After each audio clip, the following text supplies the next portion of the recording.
Hello, everyone, and welcome to today's LinkedIn Live. My name is Sarah Barnes-Humphrey. I'm the founder and host of Let's Talk Supply Chain, the Blended Podcast, and founder of the Blended Pledge.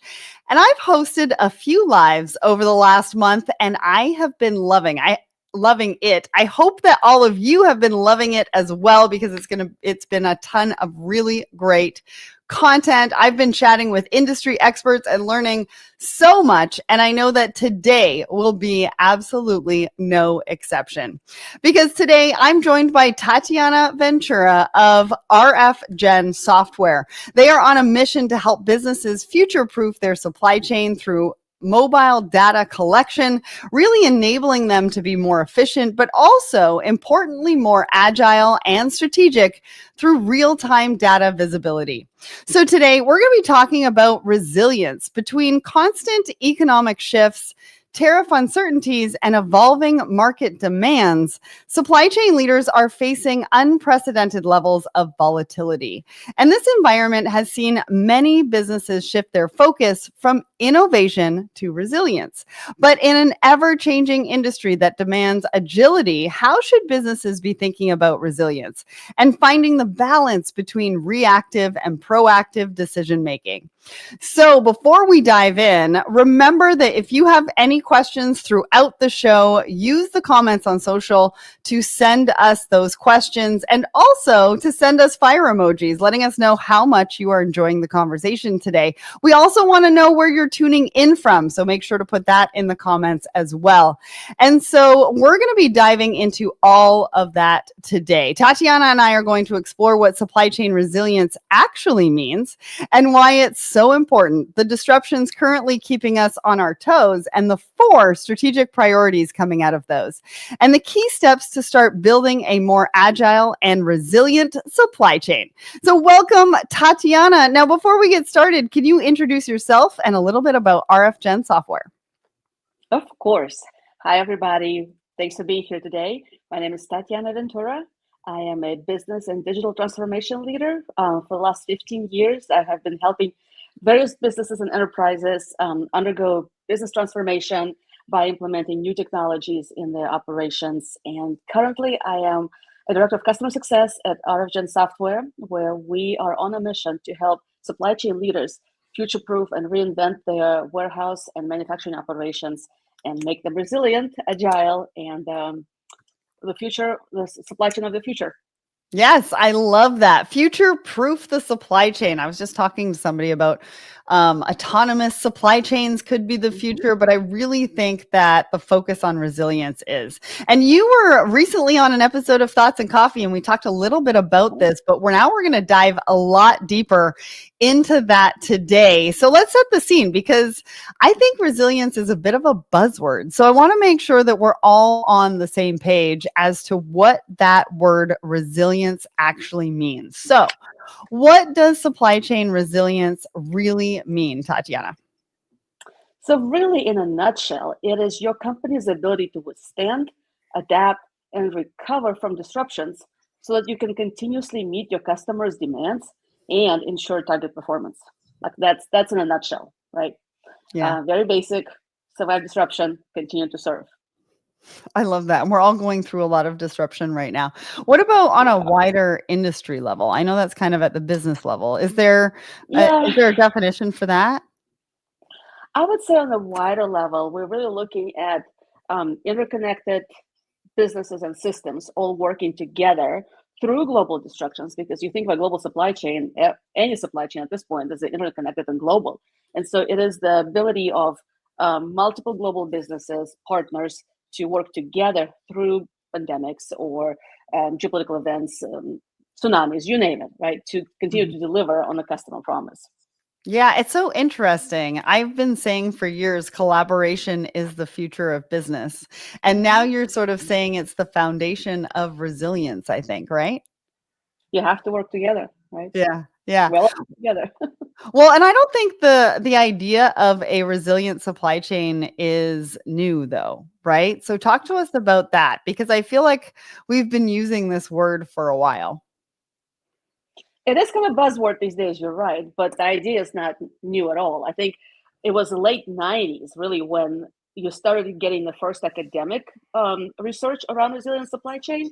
And really, it was the one-off events like you think September 11th or Hurricane Katrina, the tsunami in India, the '08 financial crisis that really got people thinking about globalization. And then as a result of it, how do you remain stable when things do happen, right? Right. So no, it's been the last 25 years that resilience has been on the forefront for sure. Yeah, it's so interesting that it's been that long. I want to give a quick shout out over to Heather and Karen over on my personal LinkedIn. Thank you so much for joining us. And we have Rob here today as well.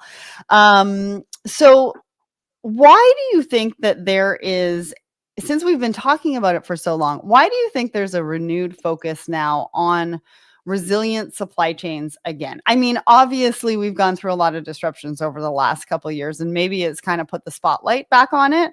But talk to us about why there's such a renewed focus. Two things happened. One, disruptions, yes, right? But what used to be a single point disruption, so again, think Katrina, hurricane, earthquake, tsunami, you name it, right? What used to be single point disruptions have now become the systematic shock waves, and the state of crisis has become the norm. Right? So if you look at Accenture's report on change, index of change in 2024, the rate of change has increased 183% since 2019. What? Can you imagine that? So every time you read the news in the morning, you open your inbox, you turn on the radio, the TV, there's change, there's disruption. So instead of having these one-off events, we now essentially live in the era of permanent disruption. And so if you used to have some sort of playbooks, right, for your resilience, and the purpose of the resilient supply chain was to come back to normal, right? How do you survive an event and how quickly do you come back to the norm? Well, the norm is no longer there, no longer exists. There are no norms, there are no rules, there are no constraints. And today's disruptions, they are large-scale system shocks that last for a long period of time. Right? And so resilience has to become different, or how we see it has to become different. That is so true. I mean, that 183% is a shocking number. Although I'm not sure if it's really that surprising, because I think everybody's feeling it. And I mean, like, physically feeling it, because you're talking about, we live in a state of permanent disruption, right? And that comes through business and supply chain, but really supply chain is run by people. And if we think about the permanent disruption, it's also a permanent disruption to our nervous system as well. And we're all sort of living through this permanent disruption in two ways, both professionally and personally, which is crazy. And so I'm glad that you shared that. And it really makes a lot more sense as to why it's coming back into focus. Now, I want to talk about disruption, right? Because it's kind of a buzzword too. We almost use it for everything now. Like, we live in a state of chaos and everything's a disruption. But what are the most common sources of disruption, like right now, that you are seeing, you're talking to your clients, that are sort of top of mind for you? Oh boy. You name it. Geopolitical instability, trade instability, supply chain and logistic volatility, your economic shocks, your cybersecurity threats, your climate events. You're going to overwhelm us, Tatiana. Yeah, I mean, there's a lot, right? There's a lot. I mean, that's why that's why we talk about it, right? Because there's just so many of them, and the idea really is that they are constant and they're big and they're never going away. And so, as a business, you have to evolve and be prepared for that. Yeah, it's so true. It's so true. And not everything is a disruption, but you're right. Those are some of the major ones that we're dealing with right now. I want to say hi to Larry. He is joining us in the audience. I see your question and I love your question. And I think I might keep this for a little bit later on in the discussion. Even though it has to do with disruption, we're talking about that right now. I'm going to keep it till the end. So how do you think that these disruptions that you talked about, right? This long list of this and that and this and that, how are those disruptions impacting your customers? What are the big challenges that those disruptions are creating for folks out there? Well, again, I won't surprise you. I think it's the same for a lot of us. It's the rising operating costs, right?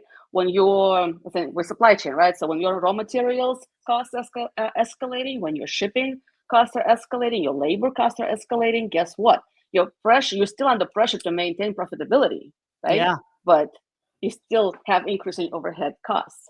And the other one is compliance and traceability. I mean, think about this. When you wake up in the morning and your regulations have changed, do you still put the same packing slip on your package that goes out to your customer, right? Yeah. Traceability. I mean, you have half of your operations in the US, half of them in Mexico. You ship your parts back and forth. All of a sudden, you have to prove that the parts that are coming from Mexico belong to you in the first place in the US, right? Mhm. So all of a sudden, things that we never used to think about, but they were maybe secondhand or third hand on your priority list, skyrocketed to being the first, right? Yeah. Um, Yeah. And I was talking to a leader the other day who has 50,000 suppliers. And it's sort of, and these are like big companies, right? And we were mhm, talking about how do you manage those and what does that look like, and all the regulations and the legislation that is coming down on how to manage tier 1, tier 2, tier 3 suppliers with all of these disruptions. Sort of all of the balls are in the air at the moment right now. And so how do you prioritize which disruption is the one that you and your team need to focus on, and how much time do you take, right? Because you really can't take a lot of time to be able to do that. Now, we've got a discussion going on in the comments. I see you there, Peter, and I want to say hi to Deo over on my personal LinkedIn as well. Thank you so much for joining us. Now, it is clear that I think creating a resilient supply chain has to be almost a key strategic priority for today's leaders. With all of the information that you've just shared, right? The mhm. 183% rate of change, or increase in the rate of change, permanent. We are living in permanent times of disruption. So that focus on resilient supply chain has to be that key strategic priority. So help us understand some of the benefits of improving your supply chain resilience, and what can that actually help businesses achieve? She's a lot, believe it or not, right? Again, it's a buzzword. And in the past, we always focused on supply chain as a cost center. So it has to be efficient. So it's a cost cutting Mhm. mechanism. But all of a sudden, we talk about a resilient supply chain as a way to reduce your business risk. Because Mm, the moment you can reduce your vulnerability to disruptions, like all of these geopolitical events or economic shocks or climate events, all of a sudden you are helping your business avoid costly shutdowns or slowdowns, right? right. Now, it also helps you enhance your operational continuity.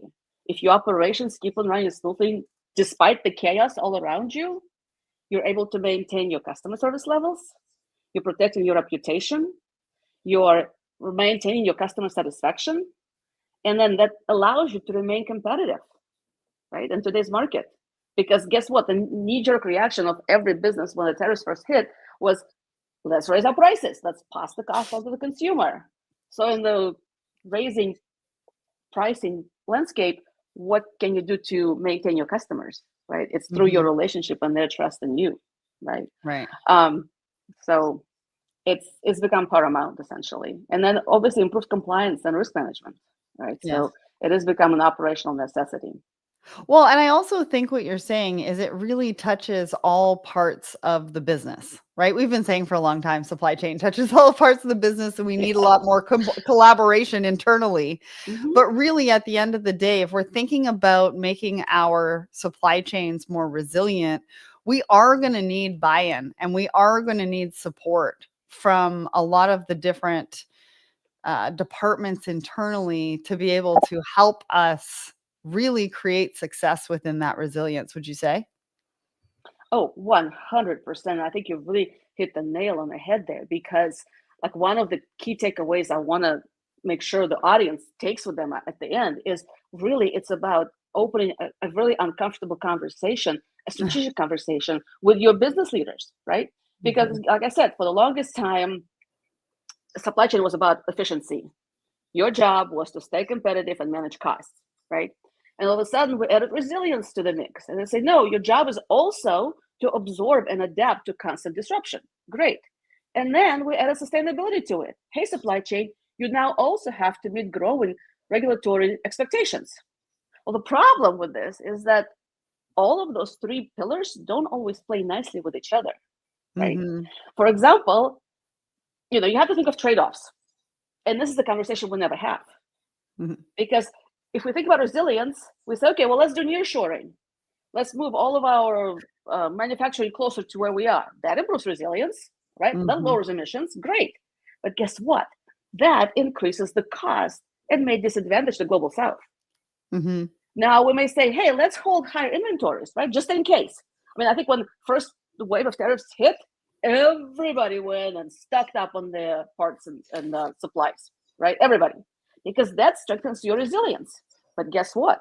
That ties up capital and increases the risk of waste down the road, Mm-hmm. right? Yeah. Now you can say, hey, let's get flexible, faster transport. That strengthens resilience, but that drives up your CO2 emissions and cost, right? Mm-hmm. And so this is a trade-off conversation that supply chain business and IT leaders have to have about the trade-offs. Mm-hmm. And at what cost do we have resilience versus we have efficiency versus we're cutting costs? I have so many things to say. I've been writing all sorts of notes down. Because when you talked about having the uncomfortable conversation with the business leaders within your organization, I think it's true. I think we try to avoid this as much as possible. Mm-hmm. But I did a show, I can't even remember, I think it was a year ago now, and somebody said innovation, solution, collaboration, and possibly the solution to resilience comes out of being uncomfortable, being in a room and being uncomfortable and sharing perspectives that may or may not be right and arguing and having that respectful disagreement until you really get to the point where you can have that solution. I think what you also said about nearshoring, right? I talked the other day on my show about how Nintendo is thinking about, the tariff disruption and what that Yeah. means to them. And they were like, to move a production facility is going to take 6 to 9 months. But that's only the beginning of it, right? It dives deeper into tier 2 and tier 3 alignment, right? Mm-hmm. And a lot of Yeah. companies, they invest in these production facilities so that they are around for 10 to 15 years. They're not Or longer. investing. It depends how far they are into a lease and how far they are with this production facility, whether they're ready to start from ground zero again. Mm-hmm. Right? Absolutely. So many things to think about when we think about that. And one thing that came up for me, and I want to ask you, what about should leaders be trained in resilience? It almost feels like what we're talking about is that resilience is something that we should be training our leaders on. I think what we should be training our leaders on, first and foremost, is what you said, is to be comfortable with the uncomfortable. Yeah. It's the ability to have difficult conversations. It's the ability to have healthy disagreements. And one additional thing I will say, particularly for supply chain leaders, right, Mm-hmm. is to be able to zoom out and look at your supply chain as a product. And that is a really, really cutting edge idea, right? I mean, I think Forbes in 2020, early 2024 came out with the idea that, hey, you really got to look at your supply chain as one whole system and one body, right? Mm-hmm. And that is that idea of looking at your supply chain as a product. It's not a cost center. It's a product that can actually help you build the resilience into your system. It becomes a value creation mechanism versus a cost center. But it's, again, you have to have somebody who's really innovative and brave to actually go down that path. Well, and it's so funny, we get stuck in the black and white, right? The cost center versus the profit center, but really what you're talking about is product and value instead of looking at it as a cost center, which I think is really interesting. And I want to ask you, how does a company really understand the level of resilience in their supply chains? This is a tough question. I mean, it is a tough one. I think as so many things in life, the answer is it depends. I don't like that answer. I know you don't. I don't think anybody's going to like that answer. It depends on your specific business. And you know why? Because your specific situation may be very different. Like, for example, I have one customer, all of their manufacturing is in the US. Like, we're doing, from tariffs perspective, from an import, we're fine. We're not affected at all. But we export 90% of what we manufacture. That is what we have to think about, right? Versus somebody who they have a manufacturing facility in Canada. They had to move it into US and move the entire operations, just to talk about it, right? So that they can actually keep the prices the same. Right. So whatever your situation is where your resilience will have to come in, right? Is it about your labor costs? Is it about where your suppliers are? Is it where your suppliers are? I'll give you another example. I had a customer go live with their Gen solution about a month ago, and they were dependent on improving their Wi-Fi infrastructure. And so they had placed an order for new meters and new technology to improve Wi-Fi way ahead of the go live. I mean, way ahead. Well, that at the end, it turned out the parts were stuck in a container somewhere in a port, but the company couldn't tell them where they were and when they were going to get them. And so we were nearing the go live date, and the customer was really frustrated and said, okay, fine, I'm going to go find another supplier. And they went and they searched and found somebody in the US who had it in stock, who had full visibility in the inventory, speaking of RFGen, and really was able to say, yes, we have this number of items you need. We can ship them tomorrow. You're going to have them by Friday. You can go live. Great, right? Nice. So it depends on so many different things. It depends on your needs and where your supply chain operates. Yeah. Well, and I like the fact that you've included some of the questions to ask. My next question is going to be around red flags, but I think we should bring up this comment first because I think it goes back to what I said about leadership training. Resilience should be part of leadership training. In many organizations, leaders focus on cost, speed, and efficiency, but resilience often gets attention only after disruption. Yeah. So true. And coming back to the conversation about disruption, what if you live within a disruption? Like when you're in a storm, you may not realize you're in a storm, right? Because it never leaves. So then how do you know you have to prepare for disruption?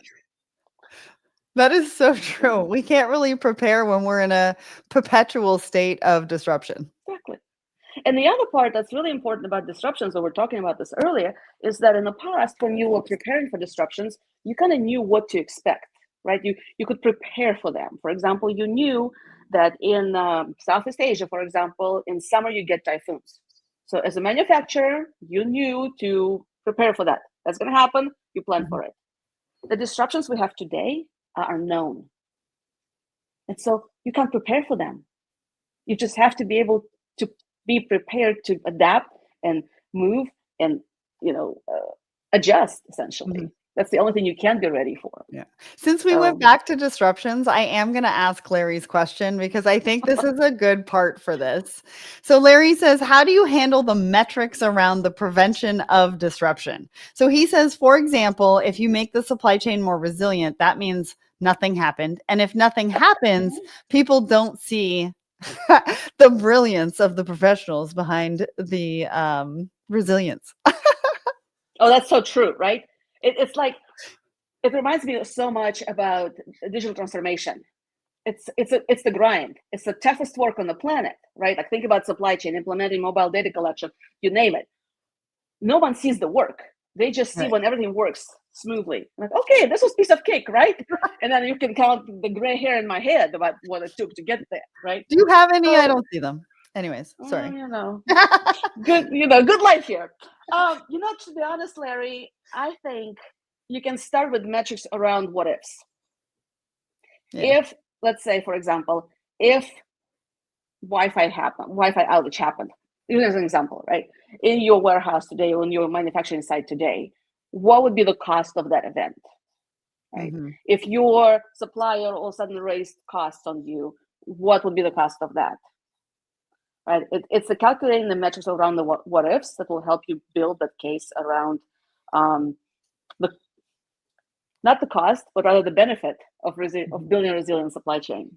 Right? Yeah, absolutely. And we got our first fire emoji from Susan. Remember, if you are enjoying the conversation, which I'm pretty sure you are, drop us a fire emoji because that gives us an indication that we are on the right path and doing some good work. So going back to understanding the level of resilience, I know we just sort of deviated into disruption again, but I think it's super important. You mentioned some of the questions to be asking, but are there actual red flags to look out for when you're trying to understand your level of resilience in your supply chains? When it comes to red flags, I think the first one to me that comes to mind is what is your level of visibility, right? And what I mean by that is, do you truly know what's happening in your supply chain? Like truly.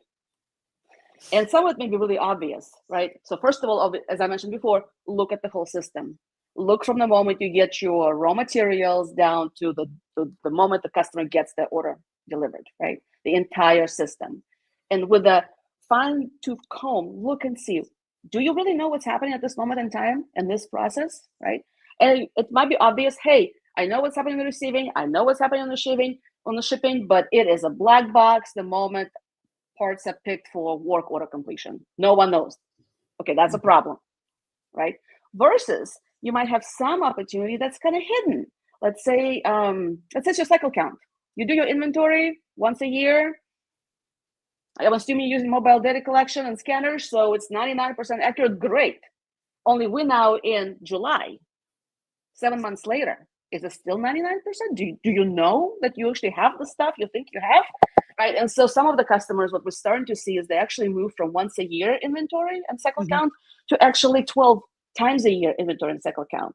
Right. Because it allows them to do it in sections, in much smaller sections. It allows them to be on top of it and maybe just carve out a couple hours on the first Friday of the month to do one small portion of it. And then if they find some errors, they're so much faster to fix than when they do it once a year and there's a big problem, a huge discrepancy. Right. So that visibility then allows you to pivot really quickly when the next disruption wave, the next wave of disruption hits you.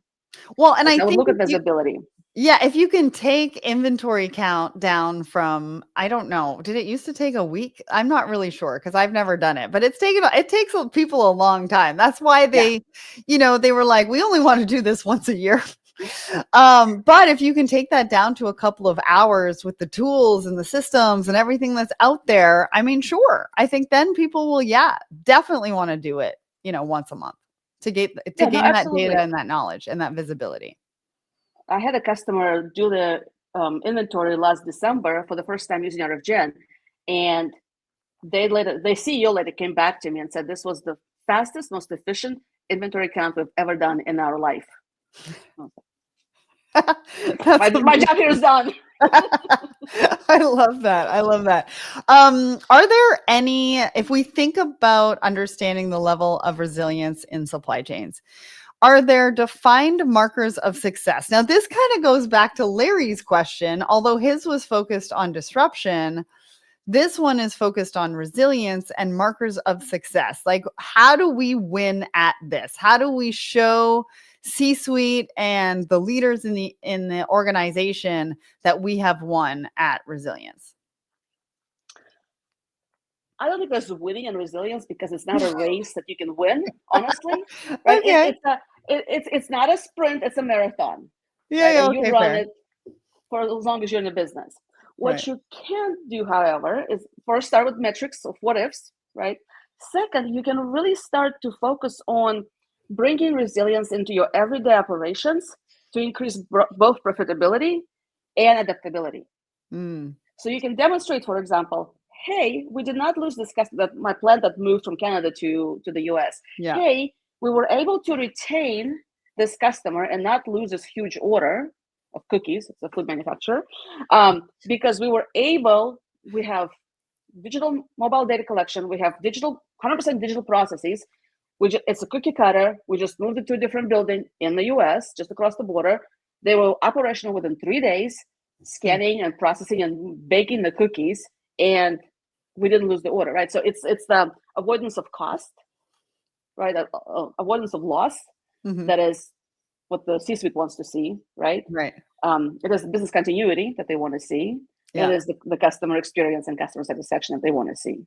Yeah, because every moment down is money off the bottom line. Yeah, that's your margins. No one likes to see the lower margins. So they were so happy with you, they gave you a box of chocolates or cookies? I wish. We need to talk to them about that for next time. I know, right? All right. So you conducted a supply chain leadership survey to understand how disruptions are translating into sort of those strategic priorities that we were talking about for businesses. And hopefully we have the link for that because I'd love people to go and see that. What are those 4 strategic priorities? So interestingly enough, but not surprisingly enough, what came out of it was 4 different pillars, if you will. So smart inventory management was one. Optimized warehouse operations, that was another one. Efficiency across your operations and manufacturing. Efficiency, Okay. again, came back as a top one. And then really financial and cost management. Mm. I mean, it comes back to bottom line every time, whether you like it or Every not. time. Every time. So that one didn't surprise you. Did the other one surprise you? Yes and no, because the more we dove into it, it came back to the same 2 things. Traceability and visibility and flexibility, really 3 things, right? Whether you look at smart warehouse operations, whether you look at optimized inventory management, you need 100% visibility, where your stuff is moving, where your stuff is going, right? Mm-hmm. You need to have a flexibility of your operations. You have to be able to pivot really quickly as your orders change, as your customer demands change. You have to be able to adjust. And you have to be efficient. Again, labor costs rising, your supply inventory costs are rising, your logistics costs are rising. So you have to be on top of all of that Yeah. to maintain your numbers, right? Yeah. So Yeah. no, not surprising. In fact, I was glad to see how many people participated and how universal the answers were. That really helped us understand that we were right on top of the ball game there. Mm-hmm. Well, and I want to do a little bit of a deeper dive into those 4 areas because those 4 came about as the 4 strategic priorities, but also they emerged almost as mission critical for those companies as well. Do you have a reason for that? Like, were you able to dive into that and sort of find out the reason for it emerging as that mission critical? Interestingly enough, yes. And interestingly, the reason why I say it's interestingly enough is because in this whole, and I know I'm pivoting back to disruption here, but in this world of perpetual disruption, in the era of perpetual disruption, supply chain all of a sudden, unintentionally, but suddenly emerged as the trust builder between the brand and the customer. Oh, It I didn't like sign that. up to be that way, right? But all Right. of a sudden, in the world where everything changes 183% in the last 6 years, in the world where nothing is the same, every morning you get to your office, open your inbox, right? The one thing you can always trust is what? Your Amazon package being delivered between 8 and 10 a.m., just like they promised. Mm-hmm. And so every time the brand, whether it's B2B or B2C, doesn't matter, but the brand makes a promise to a customer, guess who delivers on that trust? Supply chain. They do every time. Every time. And so all of a sudden, supply chain became this unsung hero of brand loyalty and brand trust between the customer and the business. Mm-hmm. What do you need to build that trust? You need visibility. You need flexibility to be able to change your order if something comes up at the last minute, right? You need to be able to tell your customer where the stuff is, when it's coming, when it's not coming. And you need to be able to keep your costs down, right? You can now just simply add, hey, tariffs markup 10% or 20%, whatever, right? For at some point you have to start absorbing the cost. How can you do that? Well, only by cutting your labor costs, cutting your what else costs, right? What else can you cut to be efficient? And so this is why I think the underlying theme or the underlying reason for all of those 4 findings was that supply chain has to remain the trusting agent between the brand and the consumer. It's so interesting that you talk about that. I had this recent example where I placed an order and then they canceled an order. They canceled the order and they didn't tell me why. And then they sent me an empty box with little tiny samples. Like the box was big and they sent me little tiny samples, but not my product. And I was like, what is this? So I ended up having to call them. And I was like, you canceled my order, but you sent me an empty box. And they were like, oh, we didn't have the product in stock. I was like, okay, well, why didn't you just tell me that? And then I would wait a couple more days to get it. And then she said, well, the good news is we have it back in stock. So you have to go back on the website and place the order again. And I was like, I'm not sure I'm necessarily going to, order from you again, just because of that. Right. And there's supply chain as elements throughout that whole conversation and that whole experience that I had ingrained that if it was done just a little bit differently and better, they would keep me as a customer. Just a midget. Yeah. Exactly. Yeah. Also, Sarah, think about how long and how much it took them to gain you as a customer and how quickly the lack of visibility in their supply chain got them to lose you as a customer. Yeah. So true. So true. And I've been ordering that product for quite a while, actually. It's been a number of years. So yeah. I want to give a shout out to Shams over on my personal LinkedIn. Thanks for joining us. He's got some really great takeaways over there. If anybody has any questions, now is the time to put it in the comments because we are going to get to audience questions just after we do a little bit of a deeper dive into those 4 strategic priorities. And again, if you're liking this conversation, I want to see those fire emojis. We've already got 2 for today, so that's exciting. All right, Tatiana, inventory. Where do you want to go? What do you want to touch on when it comes to inventory? There's a few things that we could talk about. We could talk about fundamental risks, right? We could talk about smart inventory management to help mitigate those risks. But maybe we talk about how does all of that sort of work together for the customer to really optimize their inventory? Sure. So lots to unpack here, honestly. So the fundamental risks when it comes to inventory are that your stockouts, right? Your overstocks, your inaccurate inventory, just like in your example. Yes. It's also the cost of carrying too much inventory, right? That's your financial bottom line, right? Your ability or inability to forecast your demand. So your risk then is your lost sales, your customer dissatisfaction, your increased holding costs. As a result of that is your reduced cash flow, right? And so that significantly impacts your profitability. Your CFO will notice that, right? And so supply chain leaders start looking at smart inventory management to help mitigate those. And the idea here comes down to real-time data and leveraging that in automation to accurately track and forecast and manage inventory levels. Because again, that cycle count or inventory count once a year ain't gonna cut it anymore, right?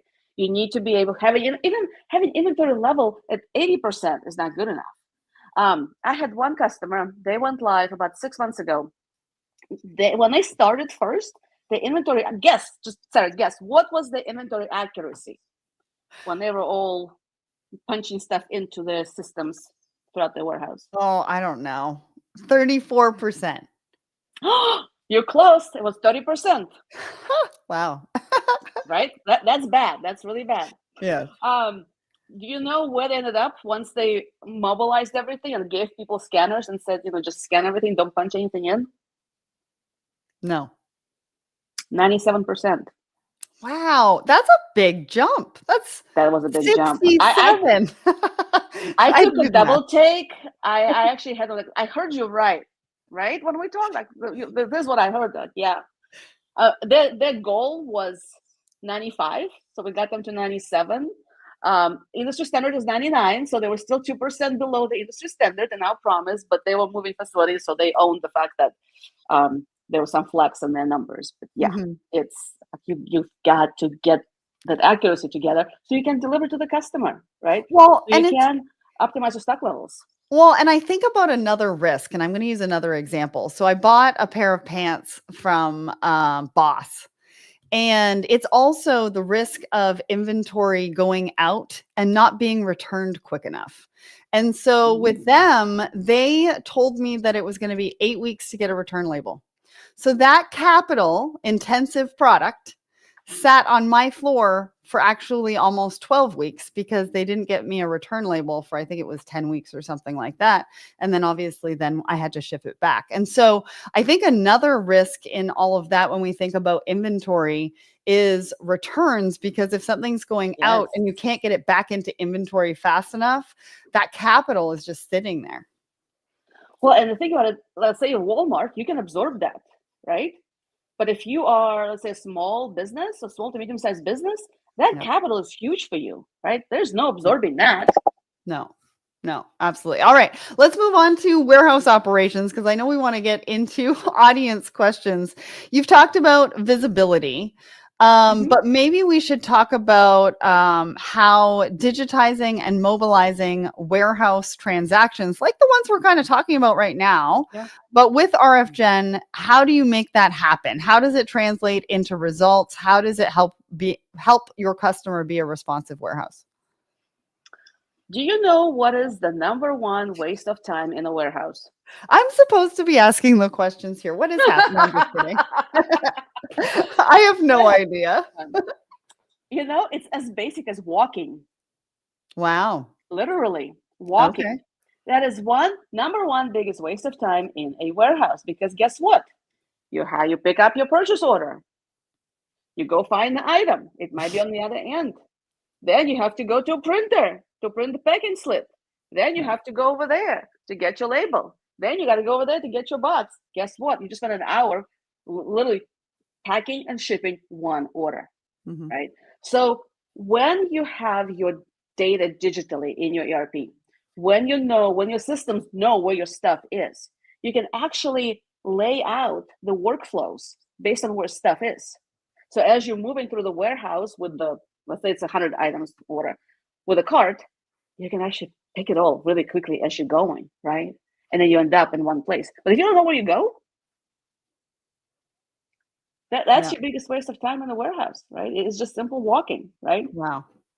So a lot of people these days talk about responsive warehousing, right? And what does that mean to people? But really it's about being able to rapidly change, rapidly adapt to changes in demand and supply chain disruptions, any unexpected events, right? Or being Mhm. able to quickly stop an order, add some additional stuff to the box, and then keep on shipping it, right?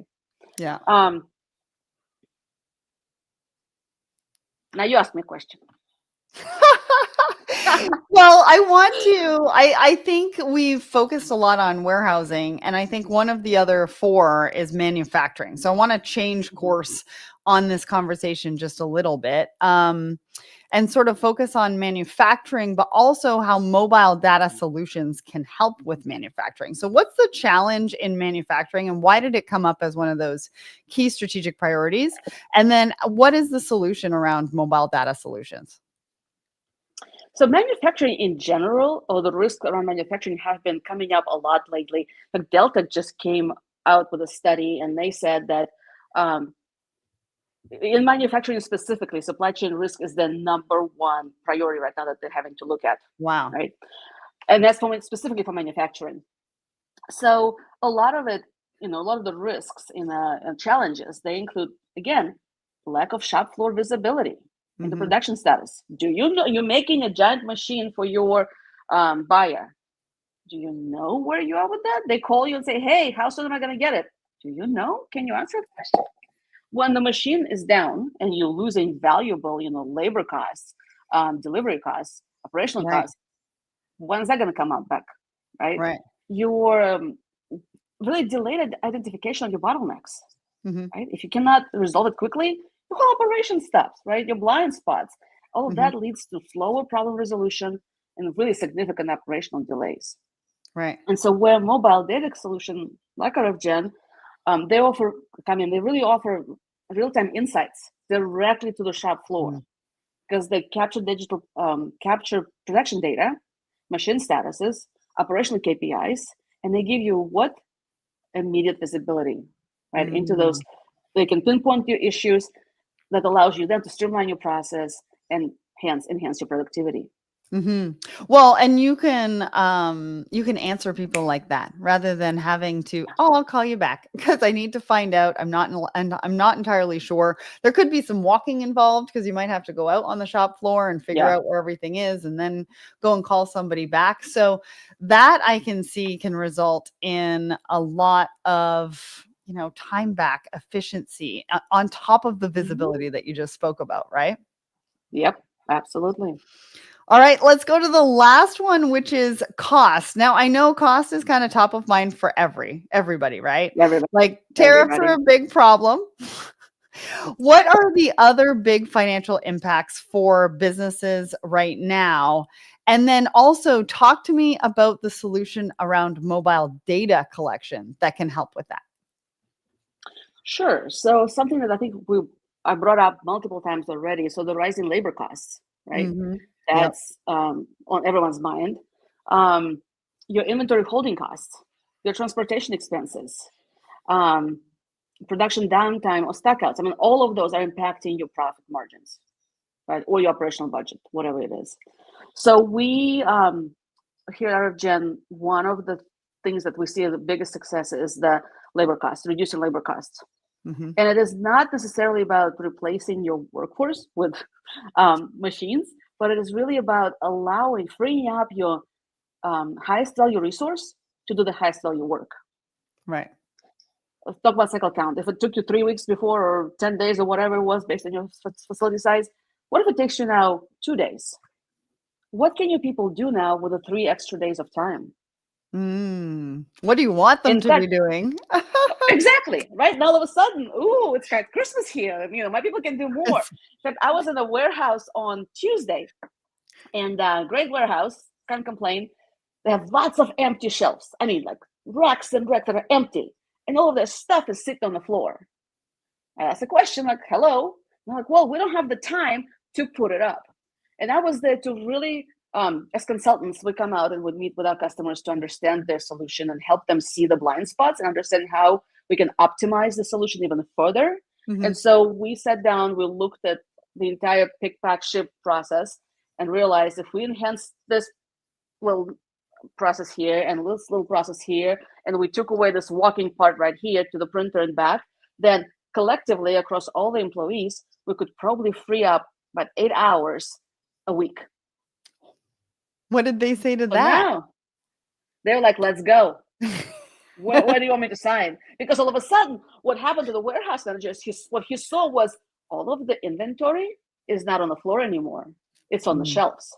Because he could use his people for 1 day a week, right, to put stuff back up on the shelves. Because he even brought up how he's in trouble with his boss every time the boss comes in because his stuff is on the floor. Right. All of a sudden, we're making your workforce more efficient so they can do more. Right. All the things maybe they want to do or need to That do. is such a great example, and I appreciate you for sharing that. All right, now it's time for audience questions. If you have a question and it's not in the comments, you need to put it in there now. Otherwise, we're not going to get to it, or we're going to give Tatiana some work a little bit later to respond to it herself on LinkedIn. All right, let's get to the first one. So the more we automate, the more resilient we become, especially when it comes to repetitive processes prone to human error or delays. But automation isn't just about efficiency, it's about building buffers and predictability. Curious to know your take. Where do you see automation playing the most impactful role in driving resilience today? And I'm sorry, I don't know your name, but it's a great question. Thank you. It is a great question. Where do we see automation playing the most role?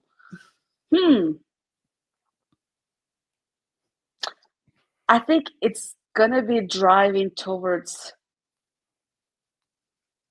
a supply chain towards reconfigurable, adaptable, and a resilient network. Mm-hmm. And the reason why is, I love this question, actually. I was reading an article the other day, and they did a poll, and the poll was really, hey, if you could build resilience, you could do X, Y, or Z. What would you do? And they said, most people said, we're going to pass the cost we're going to raise the cost, right? The actual recommendation was invest in technology. Because when you add automation, when you add technology, when you add visibility to your supply chain, this is where your costs start to come down. And with that, then you're able to add that reconfigurable, adaptable system, which you can take and move and shift. It's like a Rubik's Cube, right? You can turn it, make it whatever you need, based on whichever way the wind is blowing. Right. That's such a great question. Thank you. And I love the answer. All right, Bob. Many companies have invested in automation over the past several years, but the systems put in place will leave a lot of gaps in operational efficiency. How do businesses work with their legacy systems to become more resilient, even though there are challenges?